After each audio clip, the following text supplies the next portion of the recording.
श्रीगुरुभ्यो नमः। हरि ओम। ओम नमो भगवते वासुदेवाय।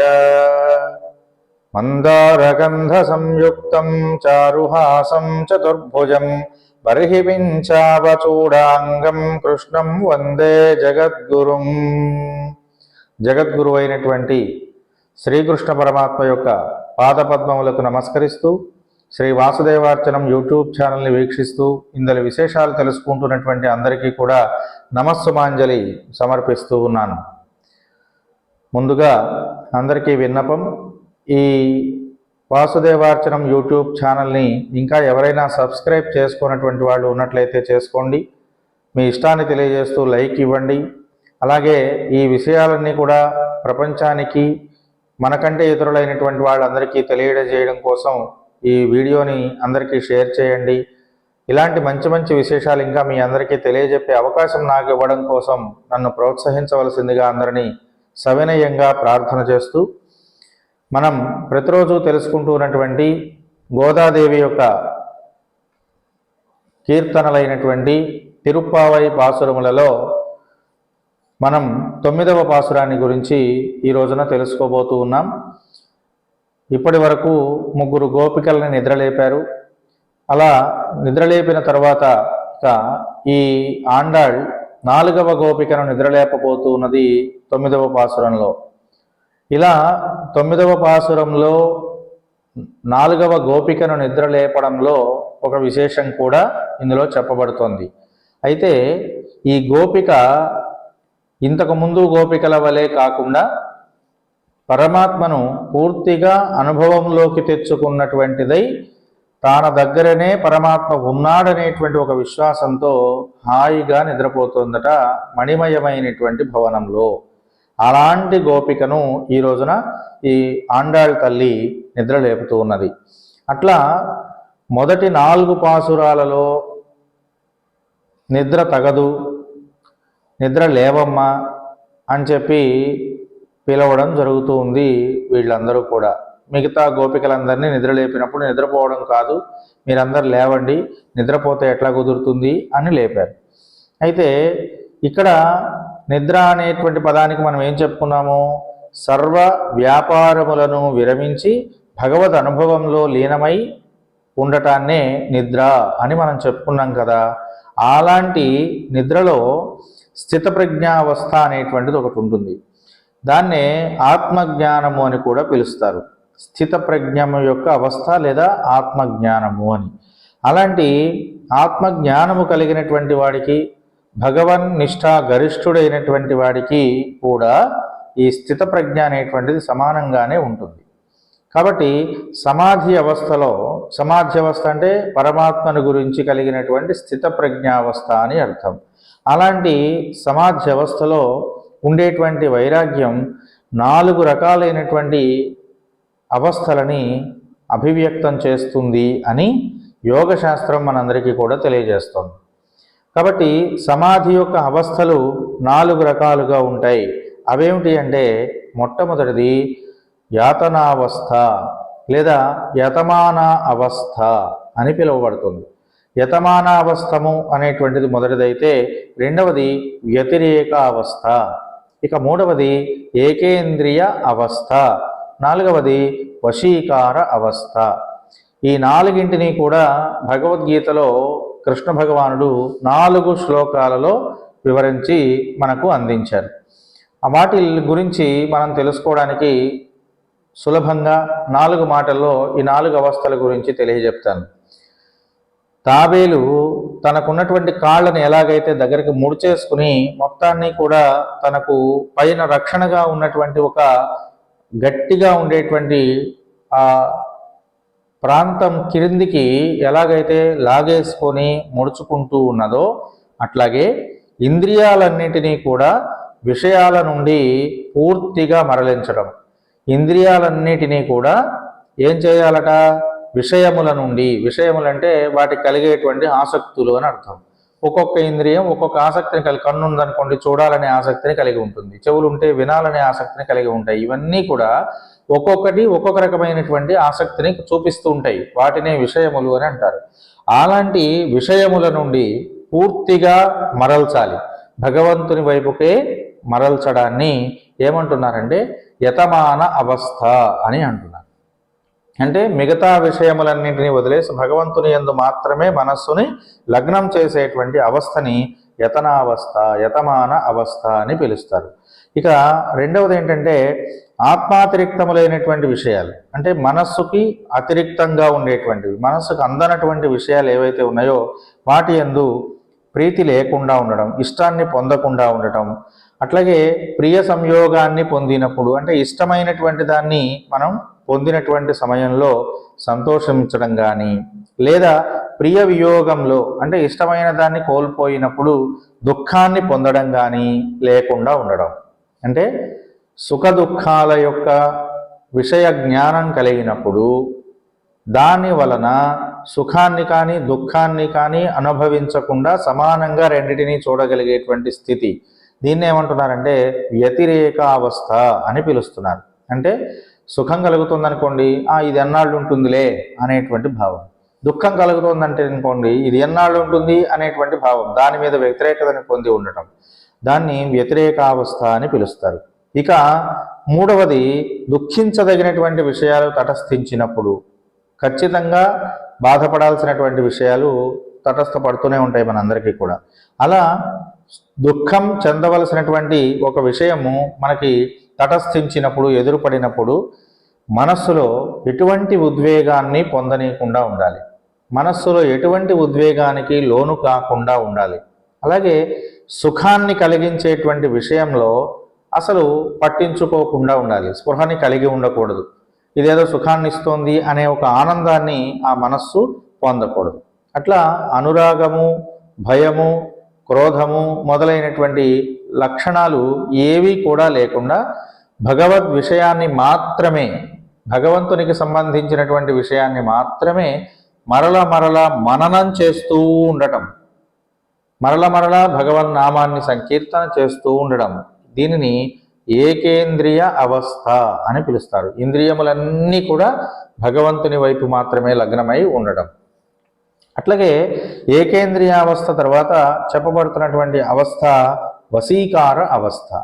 ఇదేమిటి అంటే భగవద్ ఆనందములో భగవంతుడికి సేవ చేయడం అనేటువంటి పరమానందంలో నిమగ్నుడైపోయి ఇతరములైనటువంటి కోరికలన్నింటినీ కూడా వదిలేయాలి. ఇతరములైనటువంటి కోరికల వైపుకు మనస్సు వెళ్లకుండా నియంత్రించబడగలగాలి. అట్లా వీటన్నిటినీ కూడా భగవంతుడు మనకి ఇచ్చినటువంటి ఒక సువాసన మాత్రమే ఇది, దానిని ఆస్వాదించాలే తప్ప దాని యందు మనం పరిగెత్తకూడదనేటువంటి ఒక భావన, సువాసనగా భావించి వదిలిపెట్టేయగలిగినటువంటి ఒక స్థితిని వశీకార అవస్థ అని పిలుస్తారు. ఈ వశీకార అవస్థ అనేటువంటిది మిగతా మూడు అవస్థల కంటే కూడా చాలా గొప్పది. భగవంతుని సువాసనగా దాన్ని వశీకరణ చేసుకోవడం అనేది ఈ అవస్థలో జరుగుతోంది. కనుక దీంట్లో ఉన్నటువంటి యోగి ఎవరైతే ఉన్నాడో, ఒక పరమయోగులు అనేటువంటి వాళ్ళు ఈ వశీకారావస్థలో గనక ఉన్నట్లయితే వాళ్ళు మిగిలినటువంటి విషయవాంఛలకు సంబంధించిన ఎటువంటి సువాసనలు అంటకుండగా కామన విరహితులై వాళ్ళందరూ కూడా ఉంటారు. కోరికలు అనేటువంటివి వాళ్ళకి ఉండవు. అలాంటి ఒక స్థితిలో ప్రజ్ఞ కలిగినటువంటి వాడికి మాత్రమే ప్రసన్నత అనేటువంటిది ఏర్పడుతుంది, మనస్సుకి ప్రశాంతత ఏర్పడుతుంది. తద్వారా అలాంటి ప్రశాంత చిత్తాన్ని ఎవరైతే పొందుతున్నారో వాళ్ళు మాత్రమే భగవంతుణ్ణి పూర్తిగా అనుభవించగలుగుతున్నారు. మిగతా విషయముల పట్ల మనస్సుని వెళ్ళనీయకుండా నియంత్రించుకోగలుగుతున్నారు. ఈ లోపల పడుకున్నటువంటి గోపిక ఏం చేస్తుందట, అదిగో అలాంటి ప్రసన్నతను పొందినటువంటి హృదయంతో హాయిగా పరమాత్మ తన దగ్గరే ఉన్నాడని, తనలోనే ఉన్నాడని, తనతోనే ఉన్నాడని భావిస్తూ ప్రశాంతంగా నిద్రపోతుందట. స్వప్రయత్నాన్ని మొత్తాన్ని మానేసింది. ఇక ఏ రకమైన ప్రయత్నాలు చేయట్లేదు. ఎందుకు? ఏ పని చేసినా దేనికోసం? భగవంతుని కోసమే.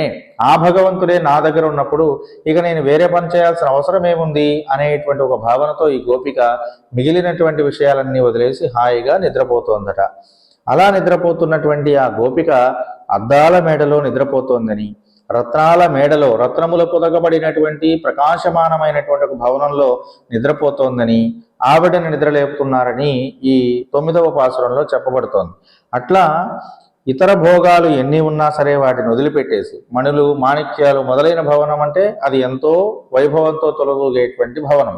అందులో ఉన్నటువంటి వైభవాన్ని మొత్తాన్ని పట్టించుకోకుండా ఆవిడ ప్రశాంతంగా నిద్రపోతుందట. కాబట్టి భగవంతుని మీద మనస్సు లగ్నమైనటువంటి వాడికి విషయ భోగాల పట్ల లాలసత్వం అనేటువంటిది ఉండదు. కనుక భగవన్నామ సంకీర్తనం చేయడం, భగవంతుని యొక్క ధ్యాన అవస్థలో మనం ఉండడం వల్ల మిగిలినటువంటి బాధలు కానివ్వండి, సంతోషాలు కానివ్వండి మన శరీరానికి పట్టవు అని తెలుసుకోవాలి. అలాగే ఆత్మన్యేవ ఆత్మనా తుష్టః అని భగవద్వాక్యం. ఏమిటి? ఆ పరమాత్మ యందే వారి మనస్సు రమిస్తూ ఉంటుంది అని. ఎవరి మనస్సు? ప్రసన్నత కలిగినటువంటి వాళ్ళ యొక్క మనస్సు. ఎవరి యందు రమిస్తుంది? పరమాత్మ యందు రమిస్తుంది. రమించడం అంటే ఆనందపడడం అని అర్థం. కనుక ఇలా భగవన్నామ సంకీర్తనం చేస్తూ ఉండేటువంటి వాళ్ళు, ప్రసన్నతను కలిగినటువంటి వాళ్ళు ఎవరైతే ఉన్నారో వాళ్ళ మనస్సు ఆ పరమాత్మ భగవంతునిలోనే ఆనందాన్ని పొందుతుంది తప్ప మరొకటి కాదు అని తెలియజేస్తుంది మనకు ఈ 9వ పాసురం. మొదటి 2 పాసురాలలో శ్రవణం యొక్క విశిష్టతని గురించి చెప్పుకున్నాం మనం అందరం. శ్రవణం చేయడం వల్ల కలిగే ప్రయోజనం ఏమిటో ఆ విషయాన్ని మొదటి 2 పాసురాల్లో మనం తెలుసుకున్నాం. తరువాత ఉన్నటువంటి 3వ పాసురం దగ్గర నుంచి 8వ పాసురం వరకు కూడా మననం చేసేటువంటి దాని యొక్క గొప్పతనాన్ని తెలుసుకున్నాం. భగవన్నామాన్ని మననం చేయడం, మరల మరల మరల మరల దాన్ని కీర్తించడం ద్వారా కలిగే ప్రయోజనం ఏమిటో మనం 3వ పాసురం నుండి 8వ పాసురం వరకు చెప్పుకోవడం జరుగుతోంది.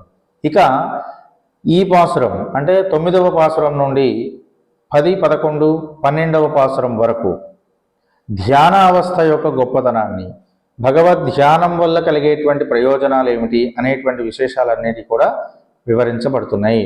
ధ్యానంలో పరాకాష్ఠకి చేరుకున్నటువంటి గోపిక ఈనాడు మేల్కొల్పబడుతోంది 9వ పాసురంలో. కనుక ధ్యానావస్థలో ఉండి పరమాత్మను పూర్తిగా అనుభవంలోకి తెచ్చుకున్నటువంటిదై ఉన్న గోపికని నిద్ర లేపవుతున్నారు. కనుక ధ్యానావస్థ యొక్క గొప్పతనాన్ని, దాని యొక్క విశిష్టతని ఈ రోజు నుండి 4 పాసురాల్లో గోదాదేవి తెలియజేయటం జరుగుతోంది. అలాంటి గొప్ప గొప్ప పాసురములు ఎలాంటివో వాటిలో 9వ పాసురాన్ని ఈ రోజున మనం పఠించుకుందాం. తూమణి మాడత్తు చుత్తుం విళక్కెరియా தூபம் கமலத்து இளனை மேல் கண் வளரும் மாமான் மகளே மணிக்கிதவம் தாழ்த்திரவாய் மாமீர் அவளை எழுப்பீரோ உன் மகள்தான் உமையோ அன்றிச்செவிடோ அனந்தலோ ஏமப்பெருந்துயில் மந்திரப்பட்டாளோ மாமாயன் மாதவன் வைகுந்தன் என்றென்று நாமம் புலவும் நவி ఏలో రెంబాబాయ్. ఇందులో చెప్పబడుతున్నటువంటి ఒక్కొక్క విశేషము ఒక్కొక్క మంచి విషయాన్ని మనకి తెలియజేస్తుంది. ఇందులో తూమణి, తూ అంటే పరిశుద్ధములైన అని అర్థం.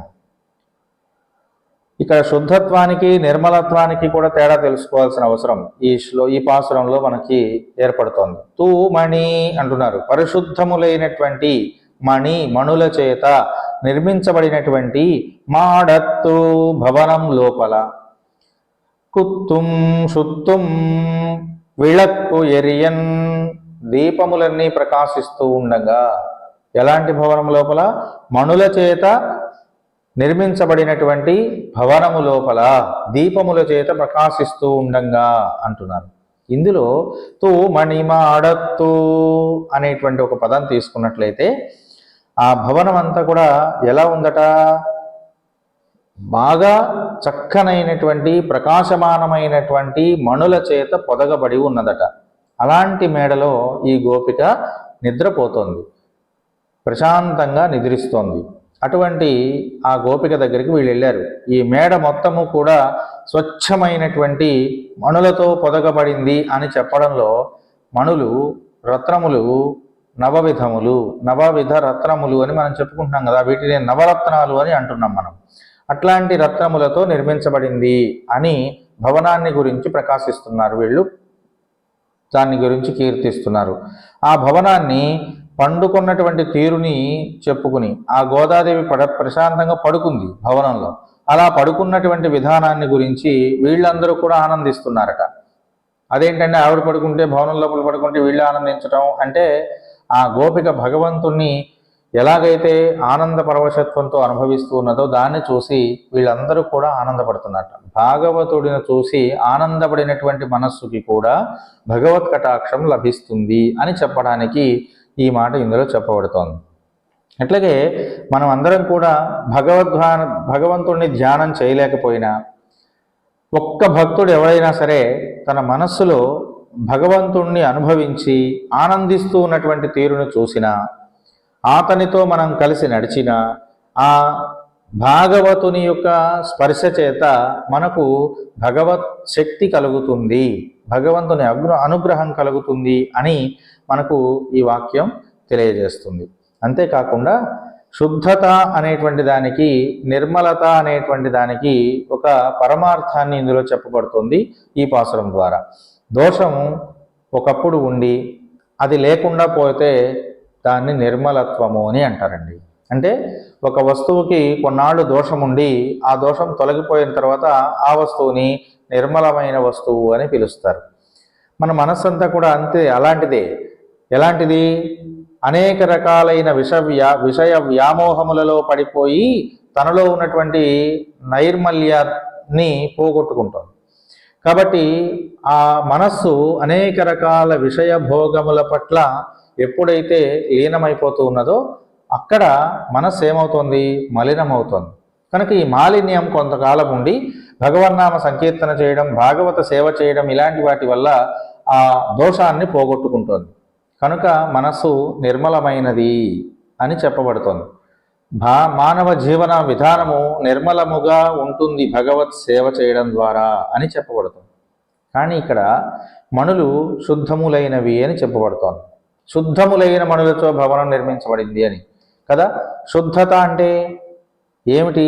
అసలు దోషమే లేకుండా ఉండడం, దోషమే అంటకుండా ఉండడం, అసలు ఎటువంటి విషయభోగముల పట్ల వాంఛ లేకుండా ఉన్నటువంటివే శుద్ధత.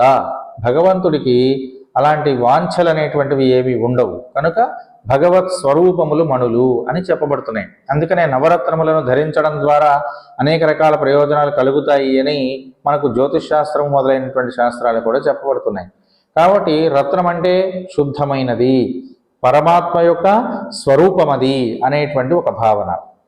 కాబట్టి కృష్ణుడు అనేటువంటి ఒక భగవంతుని చేత ప్రకాశమానమైనటువంటి మణి చేత ఆ భవనం నిర్మించబడింది. ఆ భవనం మొత్తం అంతా కూడా ఏముంది? కృష్ణుడు అనేటువంటి మణి దీపపు కాంతి ఉన్నది. అలాంటి కాంతి చేత నిర్మించబడినటువంటి భవనంలో మరి ఆవిడ ప్రశాంతంగా ఎలా నిద్రపోతుందండి? అసలు కృష్ణుడి భవనమే కృష్ణుడు అయినప్పుడు ఆయనలో ఆవిడ ఉన్నది. ఇది ఆ గోపికలో ఉన్నటువంటి విశిష్టత. నా దగ్గర భగవంతుడు ఉన్నాడని భావించడంలో కాదు, ఇక్కడ భగవంతుడిలో నేనున్నానని భావిస్తోంది ఆవిడ. కనుకనే ప్రశాంతంగా నిద్రపోతోంది అని ఈ గోపికలందరూ భావిస్తున్నారు. అలా కృష్ణునిలో లీనమైపోయినటువంటి ఆ గోపికను చూసి ఆనందం కాక మరి ఇంకేముంటుందండి? కనుక అలా ఆనంద పరవశత్వానికి లోనవుతున్నటువంటి ఆ గోపికను నిద్రలేపుతున్నారు వీళ్ళందరూ కూడా. పరమాత్మ జీవుల లోపల అంతర్యామి అనేటువంటి రూపంతో ఉంటాడు. మామూలుగా మనస్సు లోపల లేదా ఇతర జీవుల లోపల అంతర్యామి రూపంతో తాను ఉంటానని పరమాత్మ మనకు తెలియజేశారు. అలా ఉన్నప్పుడు పరమాత్మకి నివాసం ఉండేటువంటి స్థానం ఏది అంటే జీవుడు కదా. జీవునిలో వసిస్తున్నాడు పరమాత్మ అంతర్యామి రూపంగా, అంటే జీవిస్తున్నాడని చెప్పడమే. కానీ ఆ జీవుడికి ఏమిటిది? పరమాత్మ నివాస స్థానం. జీవుడు నివాసం ఉండాలంటే ఎక్కడ ఉండాలి? ఆ పరమాత్మలోనే నివాసం ఉండాలి. అంతే తప్ప ఆత్మ లేనప్పుడు, ఆ జ్ఞానం లేనప్పుడు జీవుడు ఉండడు. కనుక జీవుడికి ఆవాసము నివాసమేది అంటే పరమాత్మయే అని తెలుసుకోవాలి. కాబట్టి పరమాత్మ నివాస స్థానమైనప్పుడు నిత్య శుద్ధ ప్రకాశత్వాన్ని కలిగిన వాడు పరమాత్మకుడు గనక ఆ భవనం పరిశుద్ధములైనటువంటి మనులచే నిర్మించబడింది అని ఆ జీవునికి నివాస స్థానము దేవుడే అనేటువంటి ఒక విషయాన్ని తెలియజెప్తోంది. కాబట్టి ఆ భవనం చాలా విశాలమైనది, మణుల చేత ప్రకాశించబడుతుంది. భగవత్ ప్రసాద గుణము చేత కాంతివంతమైనటువంటి మణులచే నిర్మించబడింది ఆ భవనం. అలాంటి భవనంలో ఆవిడని ఎదురిస్తోంది. ఆవిడని లేపడంలో ఇంకొక విశేషం కూడా చెప్పబడుతోంది. ఇక్కడ మణులుతో పోల్చడంలో ఉన్న ఉద్దేశం ఏమిటంటే, మణులు 9 రకాలు అని మనం తెలుసుకున్నాం కదా. భగవంతునితో జీవునికి ఉండేటువంటి సంబంధాలు కూడా 9 రకాలండి. ఈ 9 రకాలైనటువంటి బంధాలు జీవుడికి కలిగి ఉండాలి. అలా ఉన్నటువంటి జీవుడు పరమాత్మలో ఖచ్చితంగా ఐక్యమవుతాడని మన ధర్మాలు తెలియజేస్తున్నాయి. పితాచ రక్షకశేషి భర్తాజ్ఞాయో రమాపతి స్వామ్యాధారో మమాత్మా చ భోక్తా చ ఆద్యమనోదిత అని ఒక 9 రకాలైనటువంటి లక్షణాల్ని తెలియజేస్తున్నారు. ఆత్మకు పరమాత్మకు ఉన్నటువంటి సత్సంబంధం ఎలా ఉంటుందో తెలియజేస్తూ, వాటిలో మొట్టమొదటిది తండ్రి, భగవంతుణ్ణి తండ్రిగా భావించడం. దీన్నే పితృపుత్ర భావనము అని పిలుస్తారు. ఇక రెండవది రక్షకుడు, భగవంతుడే నన్ను రక్షించేవాడని పూర్తిగా విశ్వసించడం. దీన్నే రక్షక భావన అని అంటారు. నేను రక్ష్య లక్షణాన్ని కలిగిన దాన్ని, నాకు రక్షకుడు పరమాత్మ అని భావించడం. ఇక మూడవది శేషి, పరమాత్మ మనం చేసినటువంటి ప్రతిఫలితాన్ని ఆయనే పొందుతున్నాడు, మనం కాదు, నేను పరమాత్మ ఇచ్చిన పనిని చేసేవాడిని మాత్రమే అని భావించడం శేషి భావం. ఇక నాలుగవది భార్తృభావం, భార్యాభర్తృభావం. భరించేవాడు పరమాత్మ, మనం చేసే ఏదేనైనా సరే భరించేవాడు ఎవరు? పరమాత్మ అనే భావన కలిగి ఉండడమే భర్త భావాన్ని కలిగి ఉండడం. అలాగే దీన్నే భర్తృభార్యాభావం అని పిలుస్తారు. ఇక ఐదవది జ్ఞాతృ జ్ఞేయ భావం. దీన్నే జ్ఞేయుడు, భగవంతుడు అనే బంధాన్ని కలిగి ఉండడంగా చెప్తారు. జ్ఞేయుడు అంటే మనం చేసే ప్రతి విషయము తెలిసినవాడు, తెలియజెప్పేవాడు కూడా ఆయనే అని భావించడం.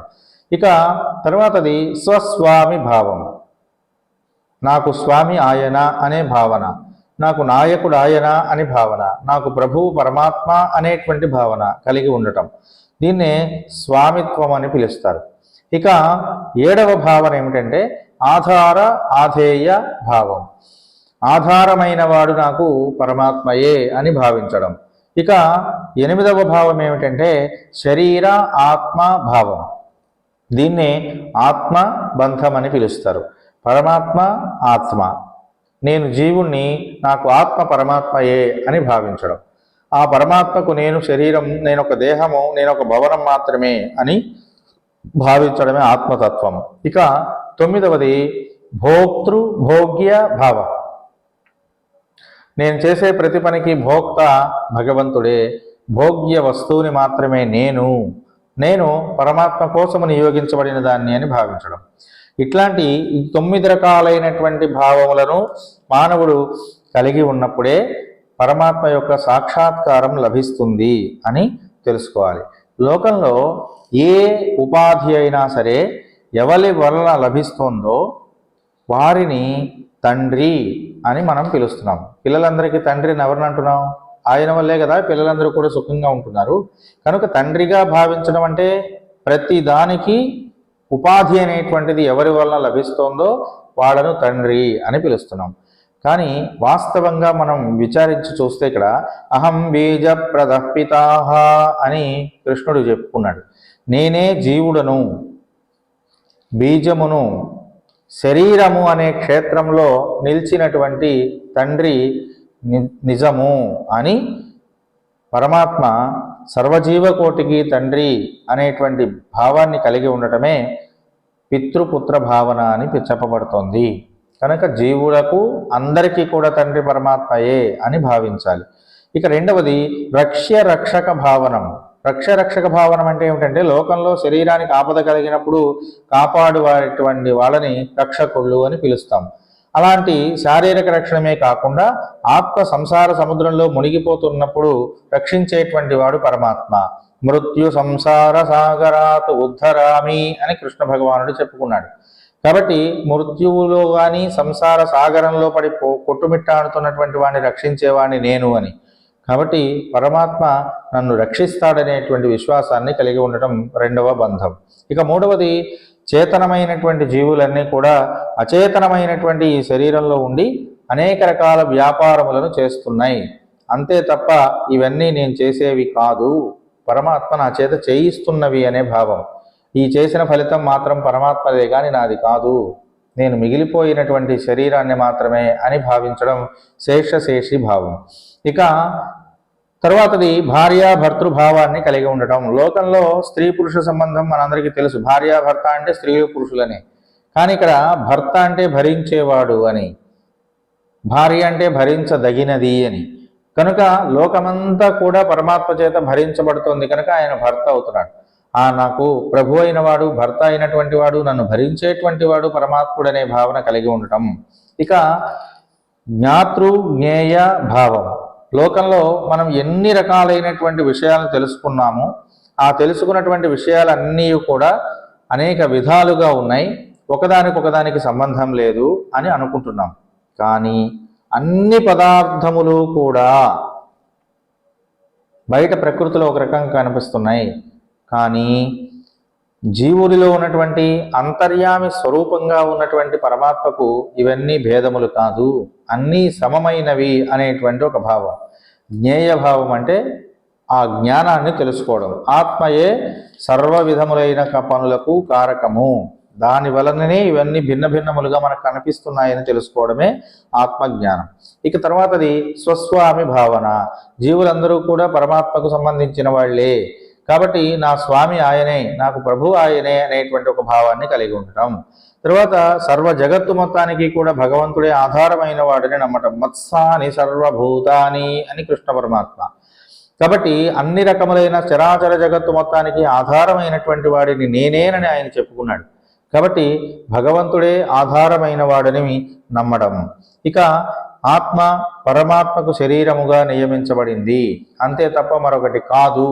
ఈ శరీరము పరమాత్మకు నివాస స్థానముగా ఏర్పడినది అని తెలుసుకోవడం.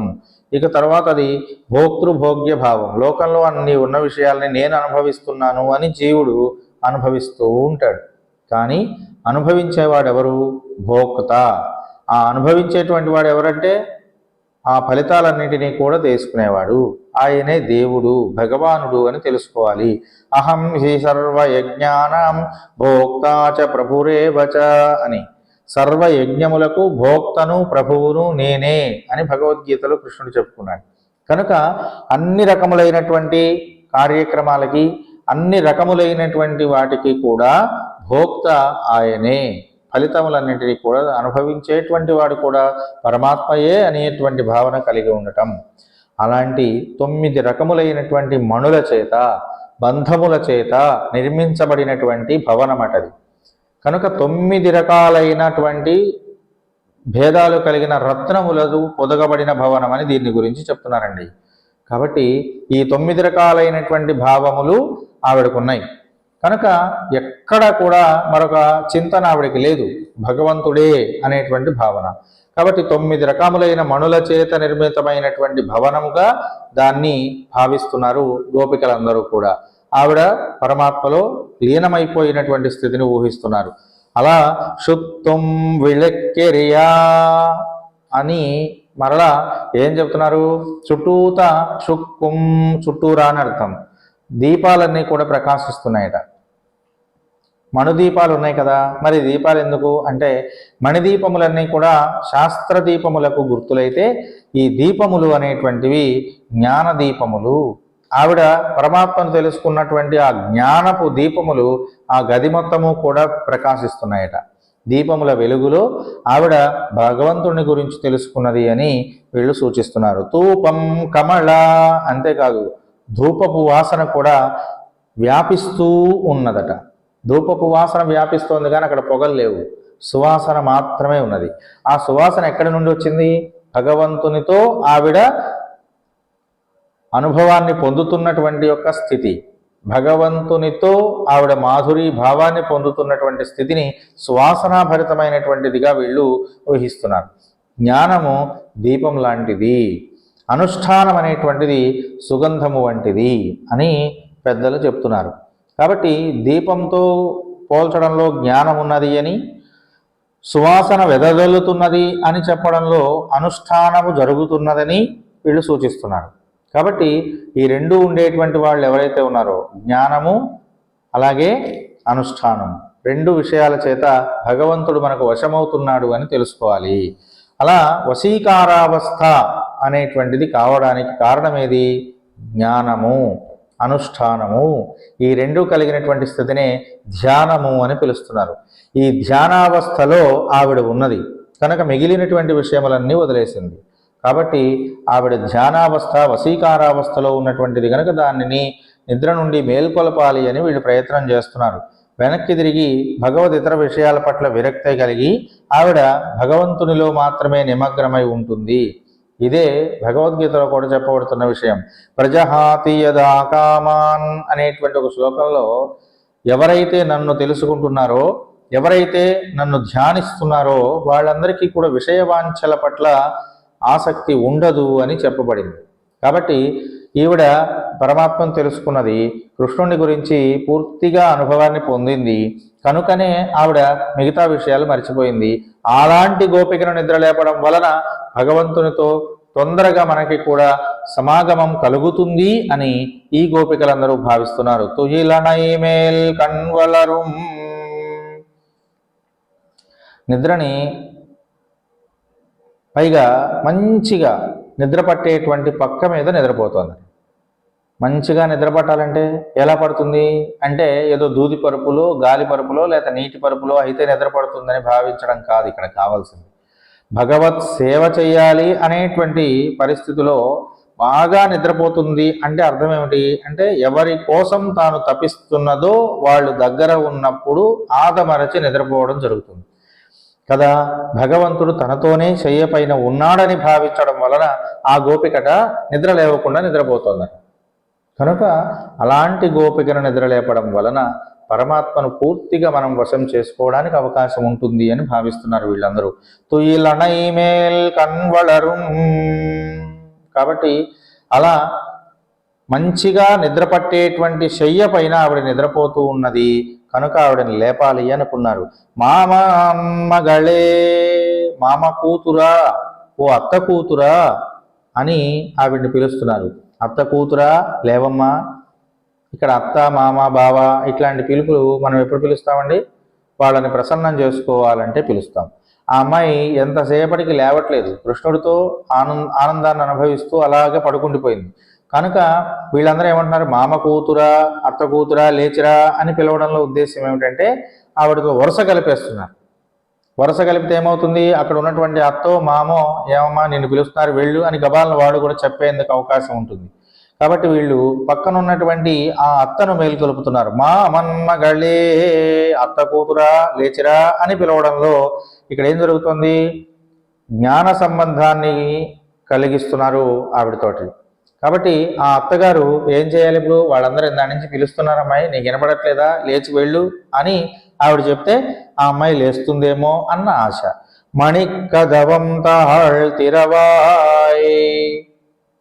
లేచి మణులతో నిర్మించబడినటువంటి తలుపుల యొక్క గడియని తీస్తే మేమందరం కూడా ఆవిడతో కలిసి ప్రయాణం చేస్తామమ్మా అని పిలుస్తాం. గొప్ప గొప్ప మహాపురుషులు, గురువులు, ఆచార్యులు మొదలైనటువంటి వాళ్ళని సేవించడానికి ఈ దేహంలో ఆత్మ అని మనకు ఉండేటువంటి అభిమానం అడ్డుపడుతూ ఉంటుంది.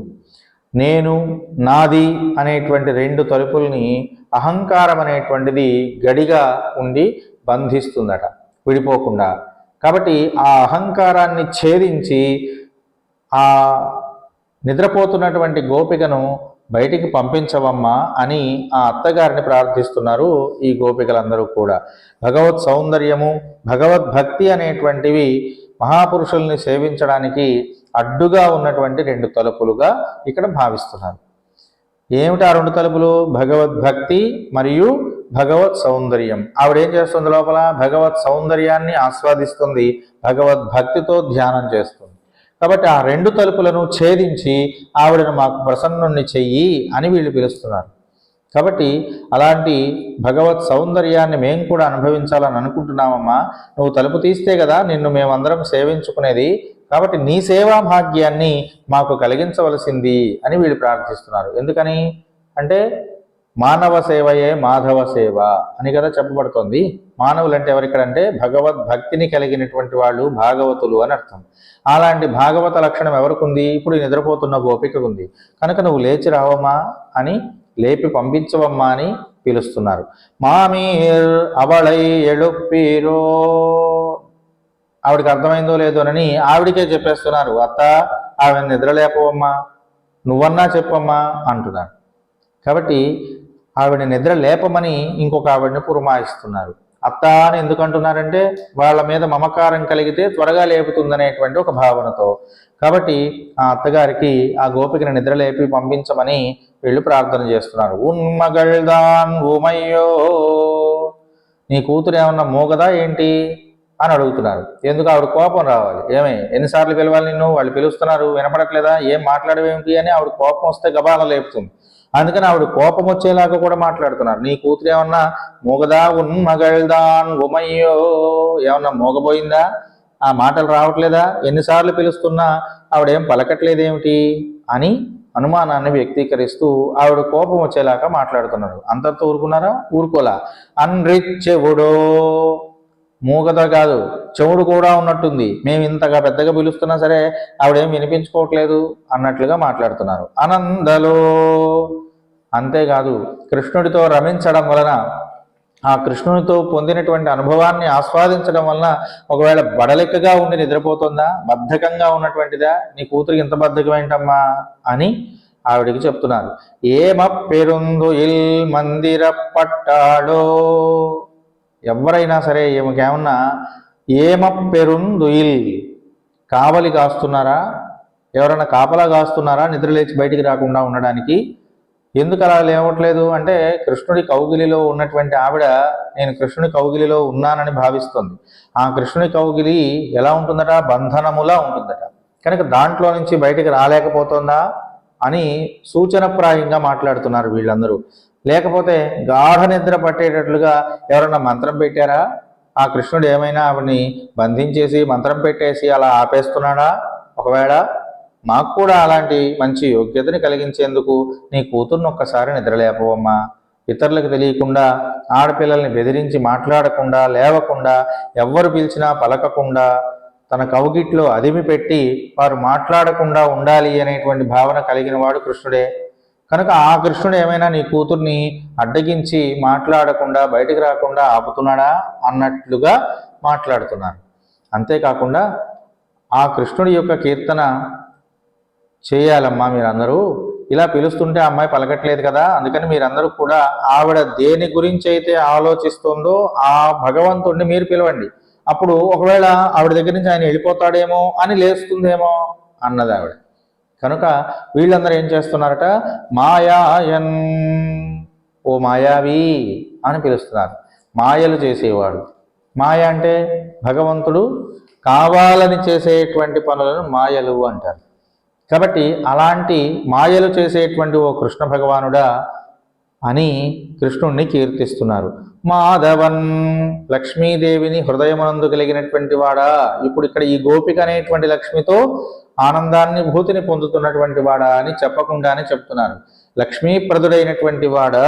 వైగుండన్, మనందరికీ కూడా మోక్షాన్ని ప్రసాదించేటువంటి వైకుంఠనాథుడు అయినటువంటి ఓ పరమాత్మ, నీవు మాకు కూడా మోక్షాన్ని ఇవ్వయా. ఆవిడకు ఒక్కదానికి ఇస్తే ఎలాగా అని ఆవిడ కోపం వచ్చేలాగా ఆ గోపిక ఆ మత్తులో నుండి బయటపడేలాగా పిలుస్తున్నారు. మాయాయన్ మాధవన్ వైగుండన్ ఎన్రెండ్రు నామం పులువం నవిన్రు.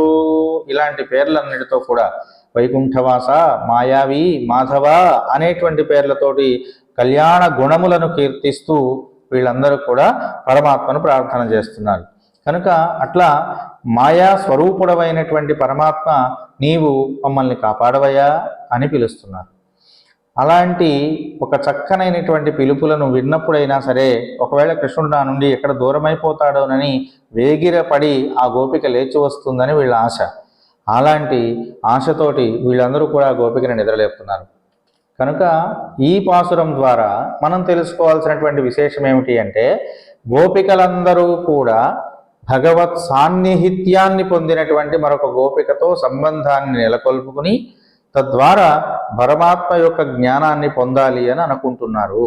భాగవత సేవ చేయడం ద్వారా భగవత్ సేవ సులభమవుతుంది.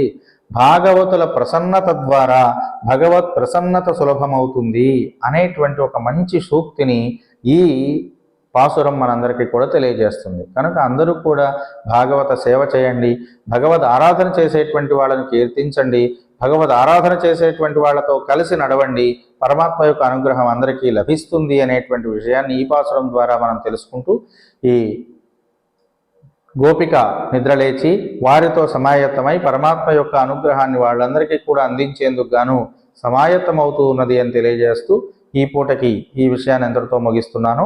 స్వస్తి సర్వేషాం సమస్త సన్మంగళాని భవంతు, లోకాః సమస్తాః సుఖినో భవంతు. స్వస్తి.